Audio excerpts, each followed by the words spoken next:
Hi friends आपनको स्वागत करुच्ची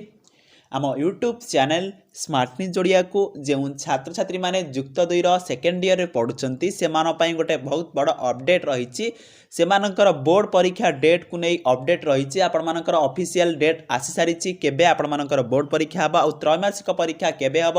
यार result केबे आसब आउ केमती रिजल्ट आसब सबू डिटेल्स आसी सारी ऑफिशियल अपडेट आसी सारी आज हम वीडियो जानिबा जदि आपण माने प्रथम थर पाई आम चैनल को भी करुछंती आम चैनल को सब्सक्राइब करी नोटिफिकेशन बटन को ऑल ले सेट कर दियंतु एई भलिया लेटेस्ट एजुकेशनल अपडेट आगे पाया पई देखंतु सांग माने आपण मानकर बोर्ड परीक्षा को नहीं ऑफिशियल अपडेट आसी सारी देखंतु आजिर खबर कागज रे प्रकाश पाइछि मार्च रे युक्त 2 परीक्षा उच्च माध्यमिक शिक्षा परिषद सीएचएससी परिचालित युक्त 2 द्वादश परीक्षा मार्च मासरे होई पारे एने परीक्षा परिषद पक्षरु प्रस्तुति आरंभ हो सारी त्रैमासिक परीक्षा सारिबाकू शिक्षानुष्ठान कर्तृपक्ष को अवगत करा जायछि एने समस्त कनिष्ठ महाविद्यालय अध्यक्ष को चिठी लिखि जणाइछंती परिषदर उपसचिव चिठी रे उल्लेख करिसेंते छात्र छात्री दुईटी त्रैमासिक परीक्षा सरी तृतीय त्रैमासिक तथा शेष परीक्षा जनवरी 10 सुधा शेष करने को परिषद पक्षरु निर्देश दि जाइछि छात्र छात्री को समस्त त्रैमासिक परीक्षार अंक मार्क गुड़ी को स्वतंत्र ट्राबुलेशन रेजिस्ट्रेशन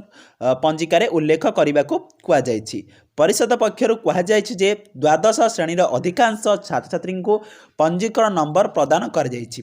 किछि छात्र छात्री को पंजीकरण नंबर दि जाए नहीं यही नंबर खूब शीघ्र प्रदान करा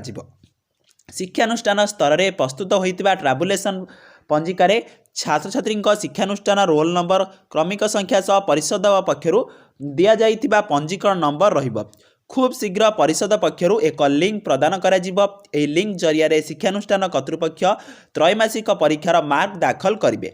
मार्च रे युक्त 2 परीक्षा होई पारे एने परिषद पक्षरु लेखा जाइथिबा चिठी रे उल्लेख कराइछि देखंतु सांग माने आपण माने आ समय को नष्ट करंतु नाही आपण मानकर 10 तारिख भितरे तृतीय त्रैमासिक परीक्षा हबो आ मार्च मास भितरे आपण मानकर युक्त 2 रो बोर्ड परीक्षा हेबाकू जाउछि आपण माने प्रिपरेशन हार्डली करंतु मन देई पाठ पढंतु ए रिगार्डिंग जहाँ भी अपडेट आसीबो आमे आपण मानकु जणाई देबु आपण माने आम चैनल से जोड़ी रही थांतु एई बलिया लेटेस्ट एजुकेशनल अपडेट आगे पाया पई आम चैनल को सब्सक्राइब करंतु।